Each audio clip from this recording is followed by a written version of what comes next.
How everybody doing out there? All right. So let's go ahead on and get ready to get today's show started. So we can get the spirit all in and throughout this place. Here we go. I say glory, glory, hallelujah. Since I laid my burdens down, I say glory, glory, hallelujah. Since I laid my burdens down, I am going to be with Jesus. Since I laid my burdens down, I say I am going to be with Jesus. Since I laid my burdens down, I say burdens down, Lord, burdens down, Lord. Since I laid my burdens down, I say my burdens down, Lord, burdens down, Lord. Since I laid my burdens down. You see, I got a new walk, come on, and I got a new talk.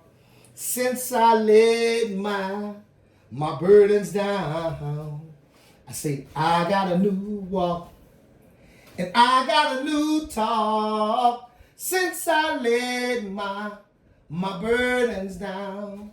Hallelujah, hallelujah. Let's get it in, let's get it in. How's everybody doing today? Had to get the spirit all in and out and through this place. Do you feel it? Woo, that's electric. Yes, indeed. And I hope that, as we get in the spirit in here, that's drawing more of his children in here and getting ready for this fight, getting ready for this march. That's what we got to do. All right. So how's everybody doing out there? First, I want to say thank you for taking time out of your day to listen to me as I get this community conversation going about something that's so very important. Excuse me. All right. I'm talking about exposing the bully. And who's the bully? The bully is child support. And how is child support a bully? Excellent question. Child support is a bully because they're trying to establish a form of normalcy that would promote a family structure that cannot sustain in the United States of America and help us to be successful.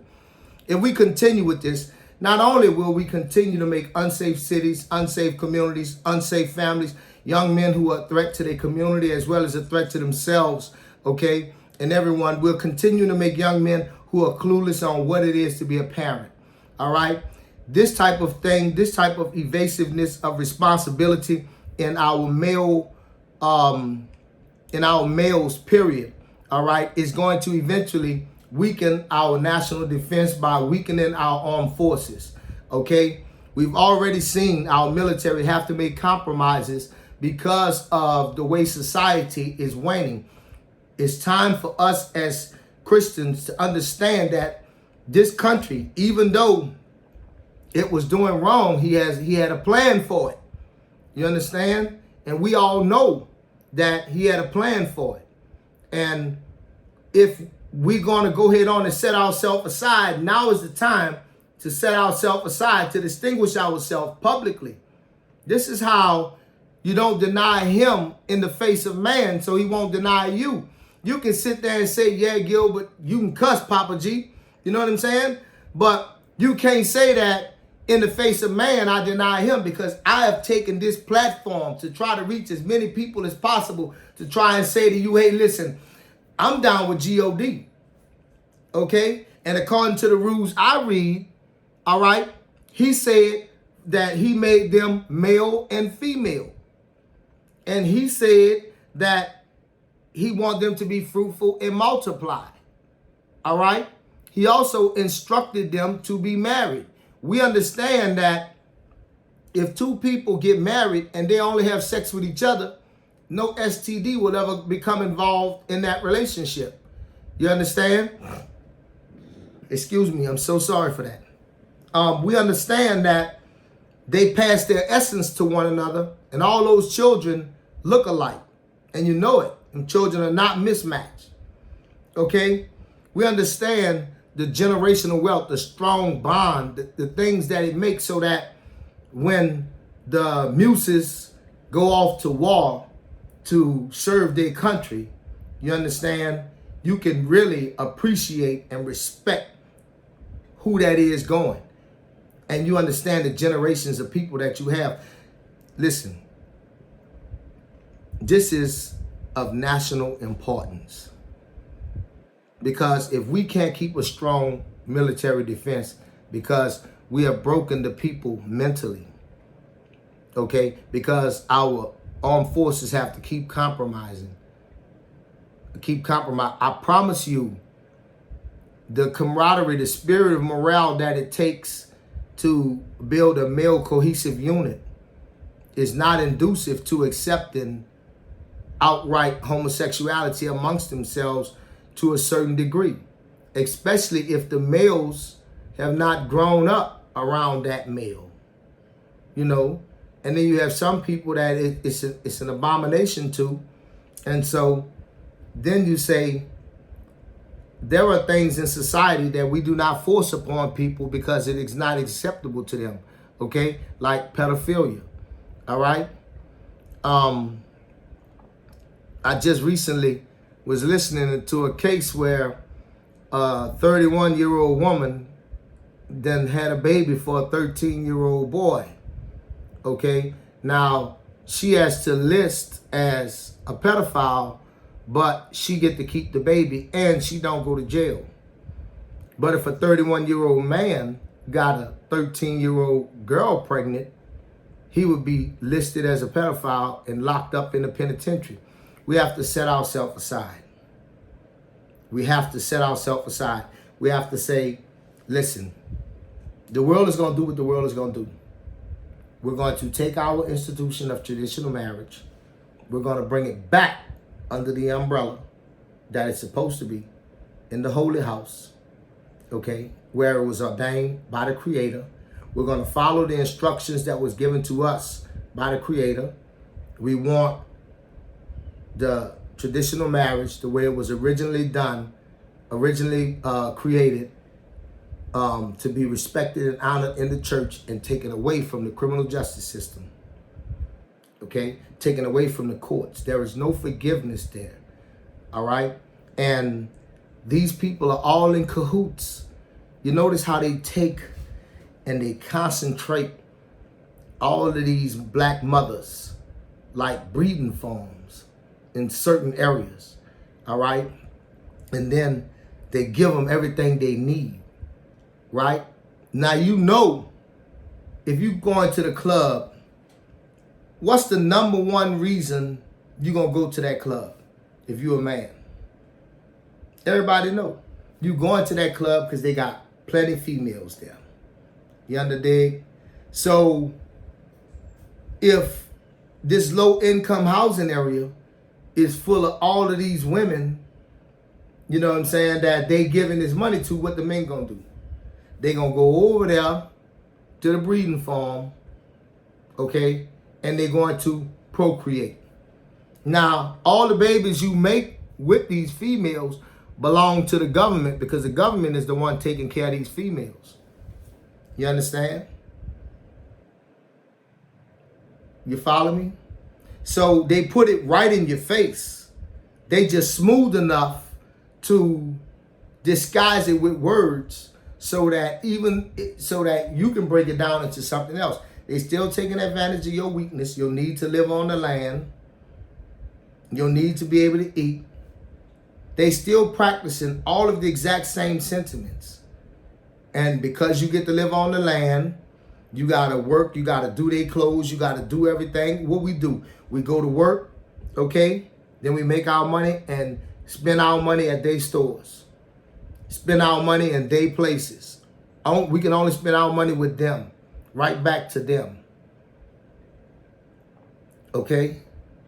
So you have to wise up and say that I'm not going to be a part of the breeding farm.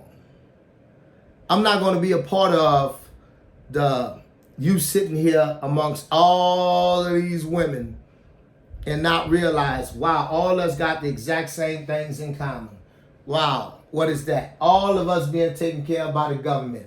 That's exclusive in this area. for miles and miles and miles. Then you look at the penitentiary system, the way it's set up, miles and miles and miles. You're like, why do you need all this room? We need all this room for all these dysfunctional people that we intentionally making. All these women that we got raising these children without fathers, without any understanding of what we got them doing.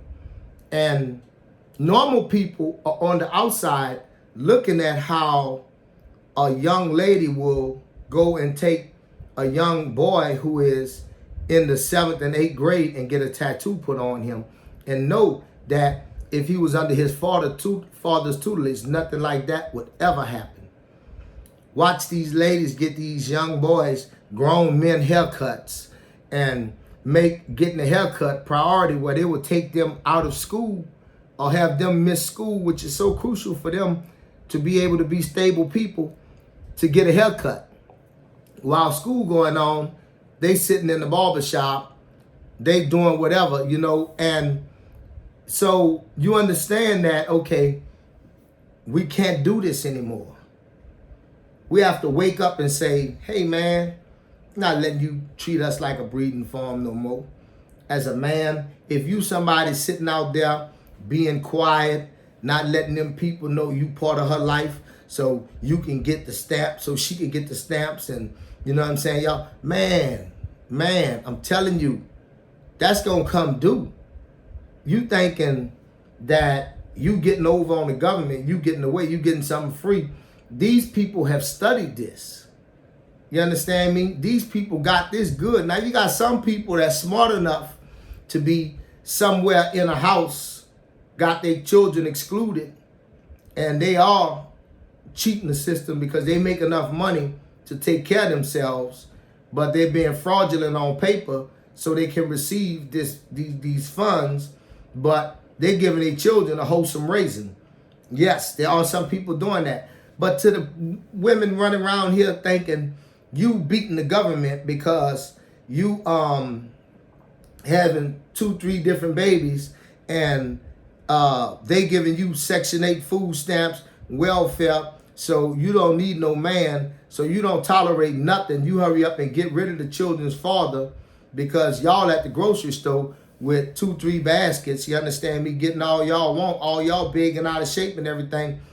They are counting on, they know everything they're doing. They even playing with your health. They know everything that they're doing. And so now you have these children growing up out of order, no discipline, no nothing. What you think gonna happen? On top of that, they make sure that the schools in your communities are not the type of schools that would be conducive to make them achieve in school. And the real killer, here's the real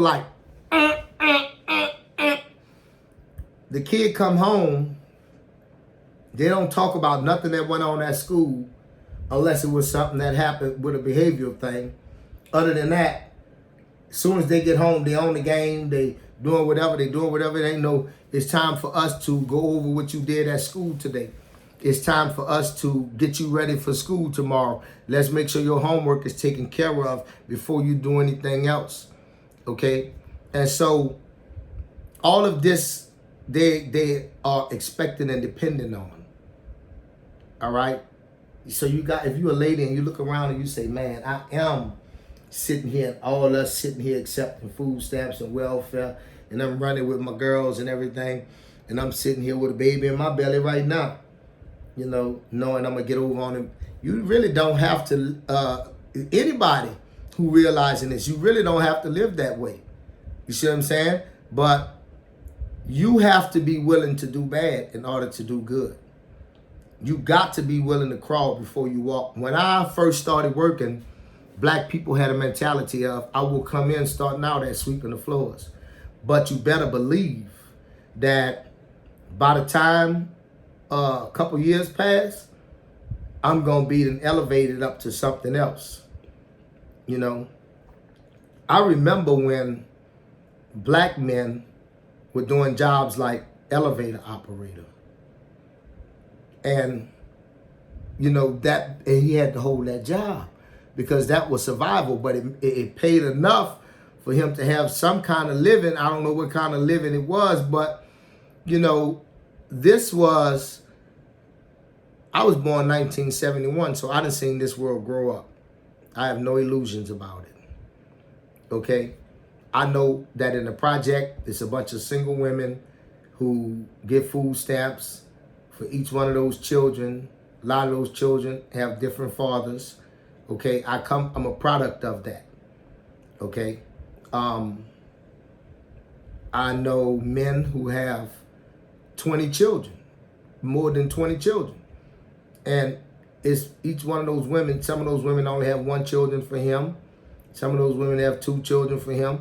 But imagine you have 20 children and each one, you only have 1 or 2 by those women. You got an awful lot of baby mamas, you know. And this man, or these men, because it's more than one, have never held down a job at all. Or if they did have a job, they had it for a couple months. And this was when they was young.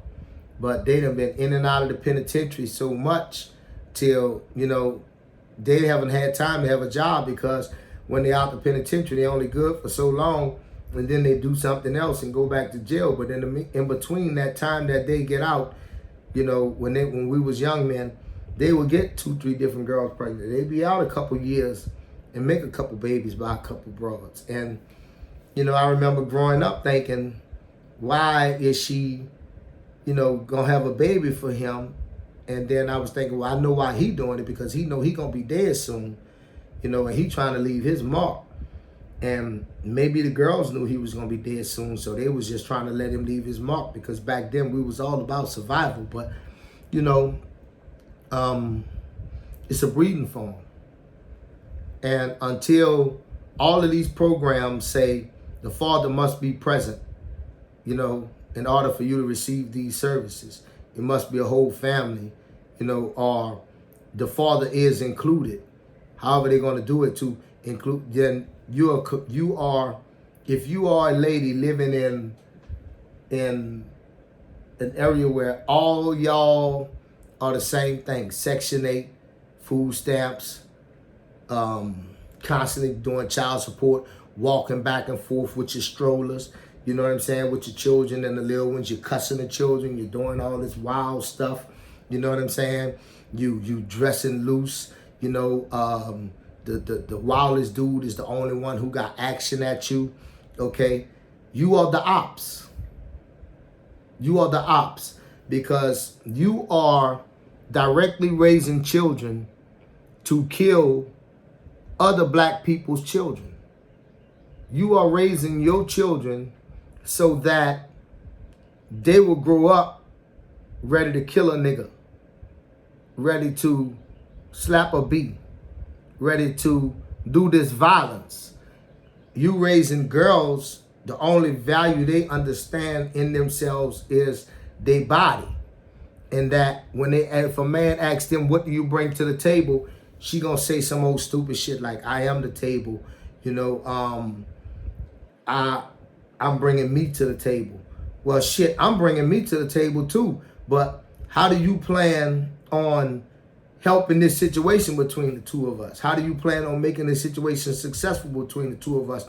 And because she never seen her mama be a wife,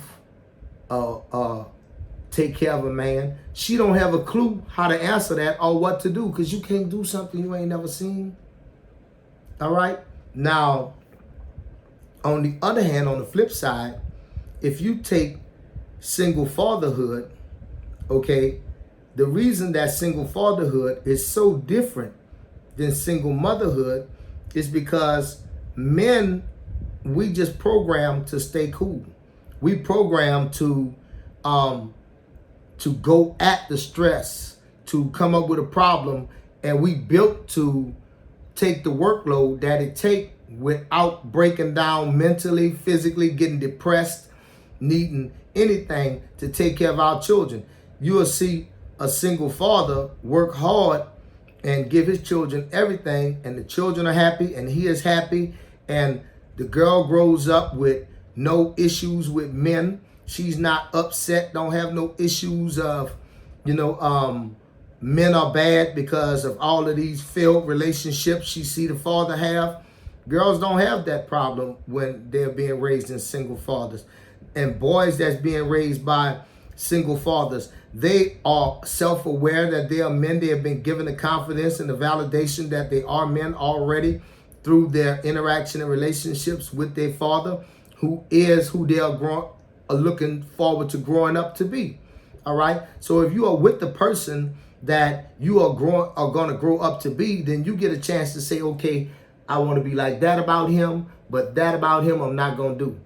You know what I'm saying? And so you get to pick your personality. Whereas if you're looking at your mother, you're not looking at your personality. You're not understanding. You're not getting the same translation. Okay. With your mother, after a certain age, if you're a male child, there is really no real fear of her hurting you. But like with your daddy, no matter what age you get, you know there's a fear of him hurting you because you respect that men kill men.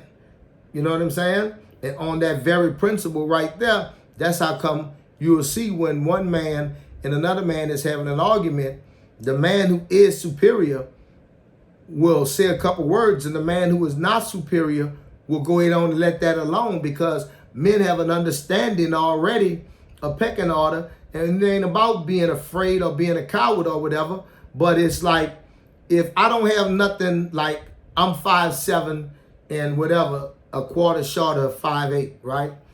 And if I'm talking to a young man that's 28 years old, all right, playing college football, doing his thug thizzle with his body and everything, and we're at a difference of opinion, I'm not going to allow that situation to escalate to the point to where we are grabbing one another, because he's going to give me my let-off point in the conversation that we're having, and I'm going to accept that let-off point because we clearly understand in dialogue between the two of us, just in eye contact, who's superior. But when you have females, they don't have that same pecking order. So young boys who grow up watching them, okay, they don't accept that you Lil Boosie size thinking you can beat 50 Cent. No, you can't. And because you imitating a lady acting wild, acting bad, you run and get a pistol because you're not man enough to stand up to this dude in mano a mano. All right? That's why they got weight classes. You see what I'm saying? Because a 150-pound man should not be fighting a man 205. It just should not happen. You lucky if you 155 and you fighting 205, and let's say it's the proper 205. You know what I'm saying? 6'1", 205. You understand where I'm coming from? Son, that's young Mike Tyson coming at your ass. You feel me? All right. But that is my little spiel on it. But today I'm going to give a little, I always come with you with the scientific data. I always come at you with the facts. You understand me? And so we're going to cover this little article, all right, that was done. Let's see here. This article was done June 14, 2012. And it says, sorry, Mom, but a father's love may be more important to kids. Okay, now this is a research paper. It says, through the prevailing Father's Day question is what to get dad. A new study suggests the more pressing issue is what dads can give in return. Now, I just finished covering how fathers take care of the business and just point out a few differences. But let's see what, excuse me, let's see what the scientists and the doctors and the people like that have to say. Now, this is from the National Post, okay? Nationalpost.com. And before I say that, I want to say, I want to shout out to Fresh and Fit. Those three young men that I was talking about, that's the Daily Wrap-Up crew. Been checking you guys out here recently, and I like what you got going on. I recommend that you go and check out the Daily Wrap-Up crew. Check out Fresh and Fit. I want to holler out to Mr. Andrew Tate, the late great Mr. Kevin Samuels, Crimson Kier. Wow, I mean, check out Crimson Kier. She has given it to you truly from a feminine female's perspective. She's coming at you and giving it to you in a manner where, you know, you really can't dispute it, like you can't dispute my show. Okay. Just Pearly. Awesome, awesome, awesome. You know, go watch these people, check these people out, because these people are speaking to you from a very realistic standpoint, from the natural order of things. But anyway, oh, and my Cash App is $Gil Muse. If you would like to, you know, send me a nice Cash App to help support me in my endeavors with this, it would be greatly appreciated so much. Thank you, please. And I promise you that I'm going to keep doing this. I'm going to keep coming back with more and more facts. So anyway, like I said, here we go. It says, in a long-term analysis of 36 international studies of nearly 11,000 parents and children, researchers have found that a father's love contributes as much and sometimes more to a child's development as that of a mother. While perceived rejection creates a larger ripple on personality than any other type of experience. The power of paternal rejection or acceptance is especially strong in cases where the father is seen by his child as having heightened prestige in the family, and this tends to boost his influence. In our half century of international research, we've not found any other class of experience that has as strong and consistent an effect on personality as does the experience of rejection, especially by parents in childhood, says co-author Ronald Rohner.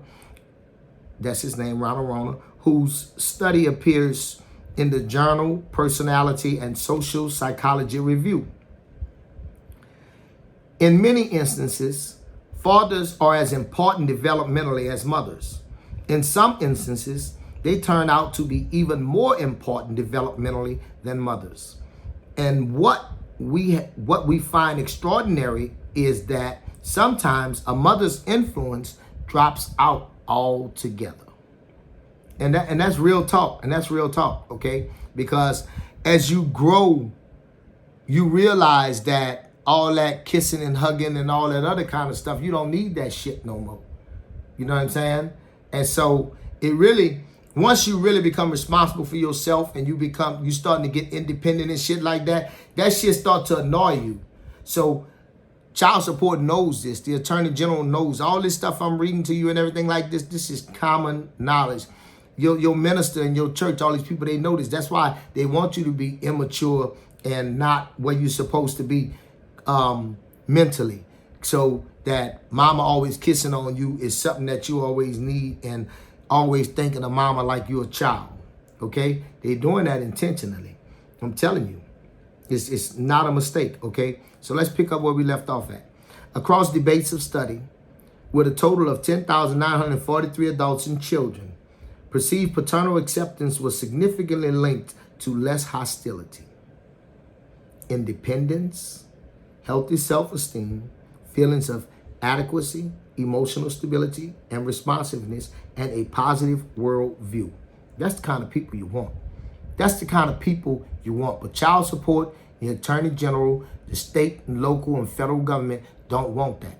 Your minister, nobody, they don't want that. That's why they know that the father is supposed to have the child, but they still turn around and do the wrong thing with human beings. When every study after study after study is going to conclude that the child will be better off if you gave the child to the father. Okay? They can read. All right? So now it says, by contrast, perceived paternal rejection was significantly linked to problems with anger or aggression, lower self-esteem, feelings of inadequacy, emotional instability, and unresponsiveness, and a dim worldview. Now, if that don't describe our young people, period, then you just not in tune.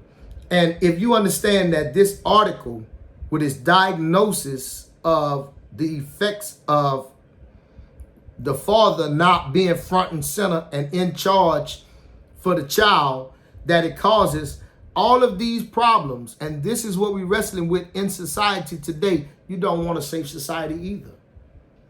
You don't want stable people either.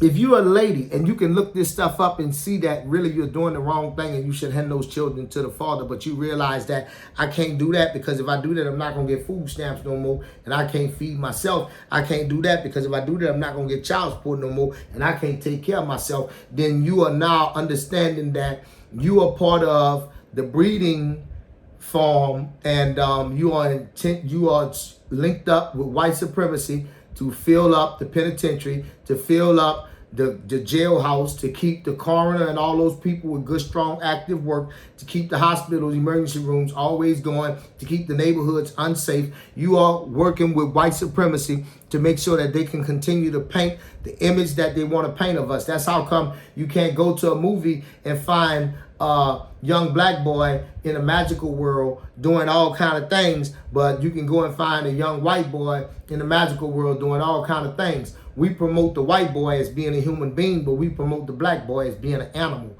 And you have to understand that you are contributing to that because you have decided to have children as a living. You see what I'm saying? And that's exactly what you're doing. And so you're living off them children. And that's it. Now, there is a very consistent worldwide effect of impaired, psychologically adjusted, wherever kids perceive themselves to be rejected by mom or dad. And that effect shows up more significantly for dads than for moms, says Rauner, professor emeritus of family studies at the University of Connecticut. That's who this person is. Okay, so you watch him out if you're thinking, oh, he full of S and all this other old kind of TRASH. You ain't what that is.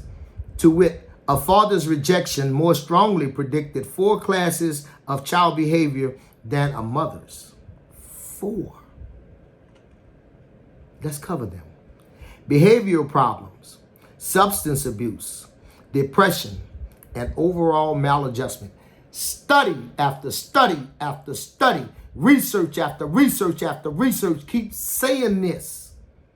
Keep saying this years over the years over the years. I keep jumping years. I keep jumping years to show you. I'm going to go all the way back too. You see what I'm saying? I'm going to be reading studies from the 80s, because this ain't something new. Studies from the 70s, because this ain't something new.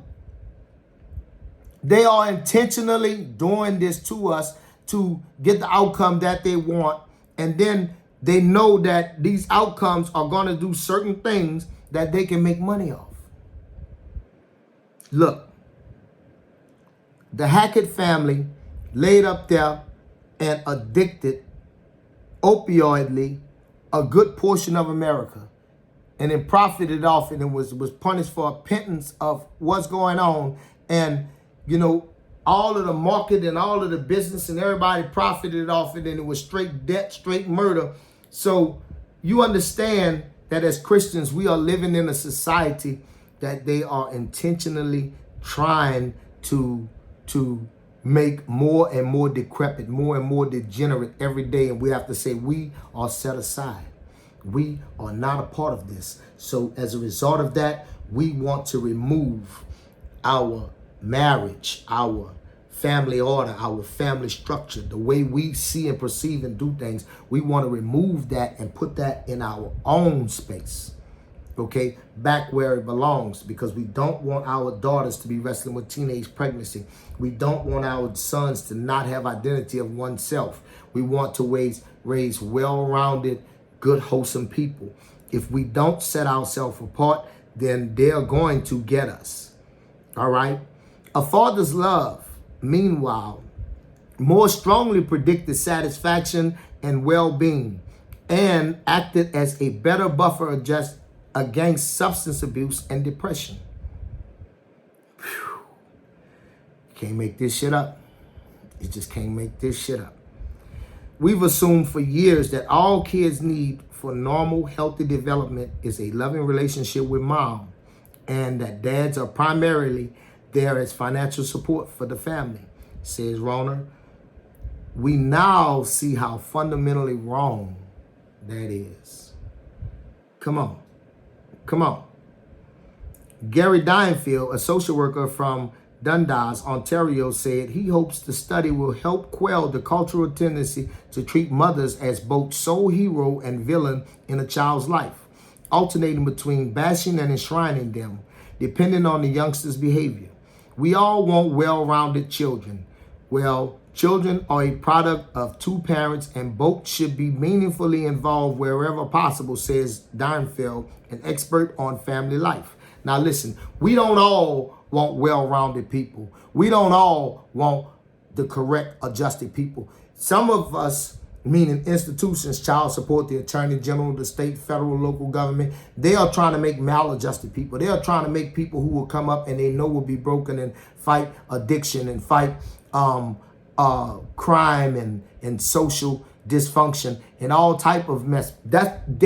Listen, they know full well, and that's how come they make the programs that they make to replace the father and not do anything to try and make programs to make sure that fathers can be an active role in their children's life and help make safe communities. There are no programs where the government is making saying this is aimed toward improving the father's ability to help play a better role in their children's life. It's only about the mother because they know the damage that will happen if you exclude the father. And so it's like, I'm giving you this apple, but really it's got a sleeping potion in it. And by the time you wake up, I'll be done. Now, Neil Campbell, executive director of the Canadian Fatherhood Initiative, Dads Can, says the key is not to expect fathers to parent like mothers. He notes that men hold babies differently, play with toddlers differently, and ultimately forge bonds with children differently. But different does not mean wrong. Men have their own way, and a child thrives on that, says Campbell, who teaches at Western University in Ontario. All right? So, listen, we understand that this is a genocidal plan done by the Attorney General, the child support system, the state, federal, and local government, and it's all done to continue the institutions that made America great, all right, which is to continue slavery, to continue to erase the black father so that they can get cheap free labor off of the black people, so that they can continue to have this country upheld and built on our backs. And so we have to realize that we are all we have. We have to come back together and strengthen the bonds of family, strengthen the bonds of man and woman, and stop dependent and thinking that the government is going to do something good for us. They are not. So I want to thank you for taking time to listen to me today, because I know that everybody's time is precious. Please like, share, subscribe, tell people about me. Let's get this community fight going. Let's get a national conversation going. Please, let's get it, fathers' rights established. Help me. All right, this has been Papa G saying I love you and I love everybody. Peace.